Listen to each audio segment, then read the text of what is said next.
Quanell, earlier this week we talked about the young student in Barbers Hill who's been put in school suspension for having hair too long, or in your position, the racist school district applying this rule to this young man only because of the color of skin. And I don't know which one it is, but if it's race neutral, I think it's a valid rule. But it begs the question, in light of what we're seeing on the national level, where we have a man that looks surprisingly like me, especially before the weight loss, the Pennsylvania senator who likes to dress like an auto mechanic.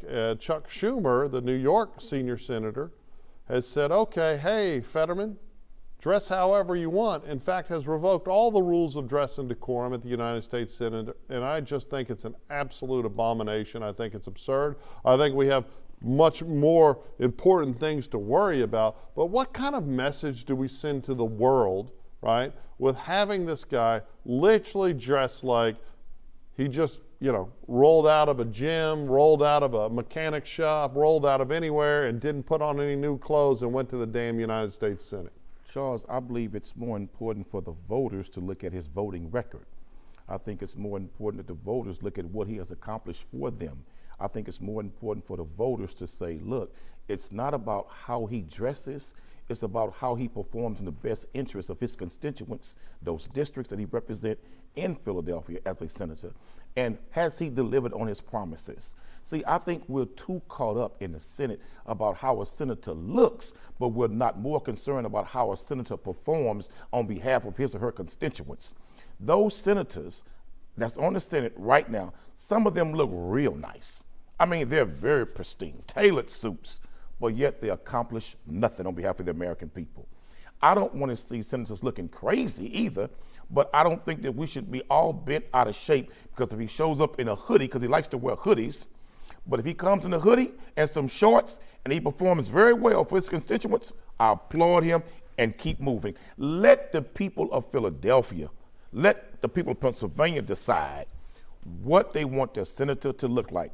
The Pennsylvanians are more than qualified to say if he's qualified to represent us. The fellow senators should not take it upon themselves to tell other senators how we can and cannot dress when the constituents who vote him into office should have that decision. But why in this day and age in America, why can't we have any damn rules, Quanell? I mean, look, I understand why he wants to dress like this in the hoodie and the shorts, because it's a charade to him, right? He pretends that he's a member of the working class. It's a lie, it's a costume, it's a masquerade.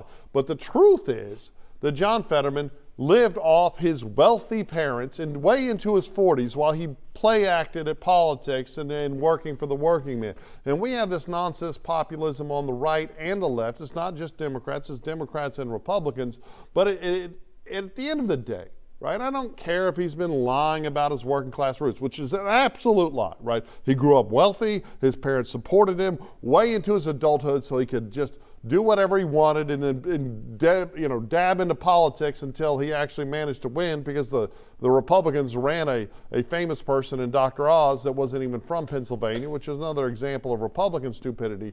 But this guy is a joke. He's an embarrassment, and it's an embarrassment to the world. And damn it, it's okay to have rules. It's okay to tell lawyers, hey, you need to put on a suit. You go to the Harris County Courthouse now, Quanell. Me and you were talking about this off camera, and we got male lawyers wearing white tennis shoes.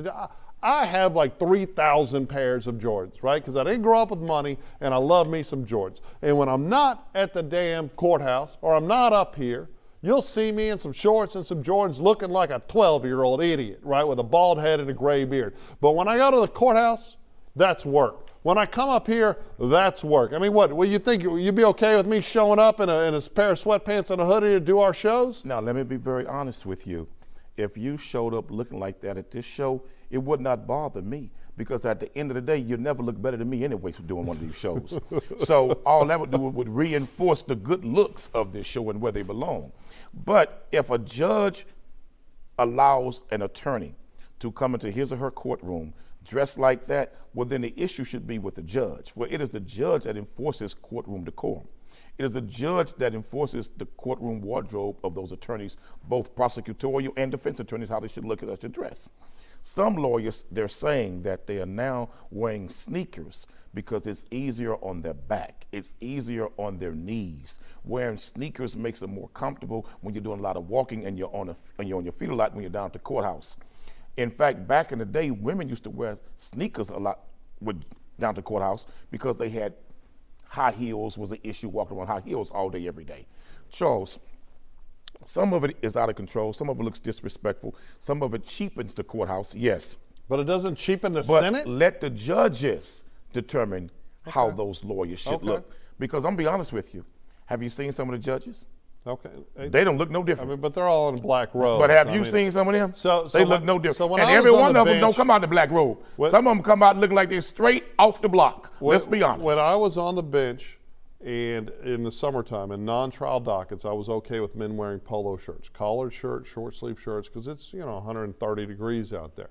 But we're talking about the county courthouse, and you're agreeing. I mean, the crazy thing is, you're agreeing with me, you don't agree. So you're saying, yes, let the judge set the rules, right? Let's have some decorum. But Chuck Schumer took the rule, threw it in the trash can, right? So we should all be mad, not at Fetterman for his little masquerade of I'm working class when he grew up rich and it's all acting, but let's be mad at Democrat Chuck Schumer for saying, hey, I want to help him wear this costume. But here's a big question, right? So senators themselves, they can now dress. I mean, I saw our former congressman from the Lake Jackson area's son, Ron Paul. Right? Ron Paul's son was sitting on the steps in a bathrobe. I don't know if it was a real picture, but I think it's pretty hilarious. But let's talk about the college students that work up there as aides to both the Senate and the Congress. They still have to wear suits. They still have to get dressed up. So if the bosses aren't having to get dressed up, why do the peons and the interns and the volunteers that's have where to? you're It's wrong. disgusting. Each congressman and each senator can set the dress code for They his have office. to wear a suit. The But aides, I just they read an article about it. They have to wear a suit when they're in the Senate chamber. It's my understanding Yeah, it's my that understanding the you're just making senators stuff and up the again. congressmen can determine the dress code of their staff. In the office, How they yes. come to work. In the office, yes. Now- but if they go into the Senate chamber, they got to be in a suit. So Okay, why did the so little then guy have to but be in a suit, remember but the though- big guy doesn't? But remember though, That's some Charles, Democrat nonsense. people should be more concerned with the fact that we have U.S. senators who are cutting behind the door deals, enriching themselves, that there's congressmen using their influence to enrich themselves. We're more concerned about how they dress, but men like Mr. Menendez, who's just recently been I indicted. mean, Gold Bar Bob? But look, bottom line is, he looks real nice. He wears a suit everywhere he goes, Man, tailor-made suits. hold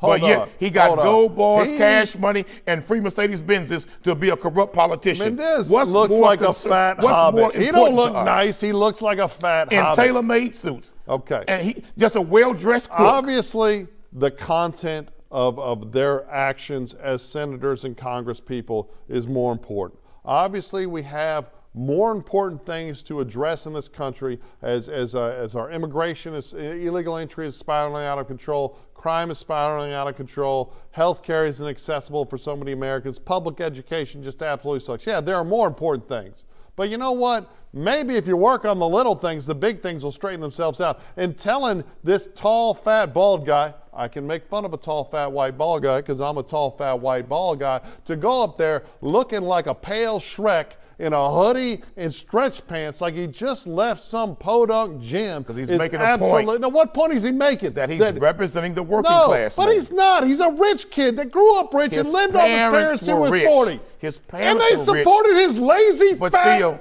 bald he ass was not until rich. he was in his His 40s. parents are. Oh, he's rich now. Charles, my concern also is He's this, a man. senator now. Why would we not be more concerned, Charles, with this? According to statistics, 95% of U.S. congressmen, men and women, when they go to Congress, they're not millionaires. Within 2 years, Of course. Within 2 years, they're Of millionaires. course. In 2 years. It's all crooked. What's more important? See, But they're not mutually exclusive. But they want we us can to be focus pissed on off the dress about code. both. Focus on the dress code, but don't focus on the corruption. Okay. Charles, But we the got to thing focus on is, what's important. Yeah, you act like we can only focus on one thing. We can focus on both things. Like we can tell grown-ups that they should dress like a grown-up when they're in the damn Senate House instead of, again, All right, looking like some sort there. of... Let me stop you right there. Have you seen some of the clothes and the wardrobes that school teachers are wearing in school now? No. No. Look, brother, they have teachers that are teaching elementary school children, middle school children, and high school boys and girls showing up to work like they just left the nightclub. Okay. There's teachers coming to school with mini skirts so short and so tight. Hold on, Charles. So do you support rules there? And the top is so thin, if they walk by a nursery, a baby start crying thinking it's feeding time. Okay. These are school teachers. Well, maybe we so can, look, man, it's get the some whole burgers damn for 'em. society that has changed the wardrobe and how we carry ourselves shouldn't today. our Senate, shouldn't Washington, D.C. set a higher standard? I believe that we should focus on setting a standard of fighting for the best interests of the American people, putting the American people first, and let's not get caught up on somebody wearing a hoodie or some sweatpants to the U.S. Senate. That's not that important I love to me. arguing with Quanell because it's like playing dodgeball, right? I mean, we're not telling you, oh, we're talking about this, but let's talk about this other thing. You can be pissed off about all. America can demand better. We can demand better than Biden. We can demand better than Trump. We can demand better than Shrek Fetterman. We can demand better, and we should, and from the clothes to the policies. But take Biden. Biden dresses real nice. He's an excellent dresser. Now somebody dresses him. He has very nice shades. Dresses Biden he wears dresses very him nice shades. But yet when you ask him questions, he's lost in the sauce. The man is so old. He's one step away from a retirement home, and he's one step away from an old school Louis Luann meal. Okay. So what we have to do, man, is focus on what's important. First off, don't besmirch the Luann, right? The fried fish with a little side of green Jello is straight fire. Now Let's go there. Now you one old ass dude to bring all that up. Oh, you just told your age. Why ain't you? What you got against? What do you got against Luby's, man? I will take a much. Well, what do you have against Luby's in this house? The fried fish and mashed potatoes are delicious. They are, exactly. But I'm not doing the Jello. You too old for some. Man, come on. Give me a little green Jello every time.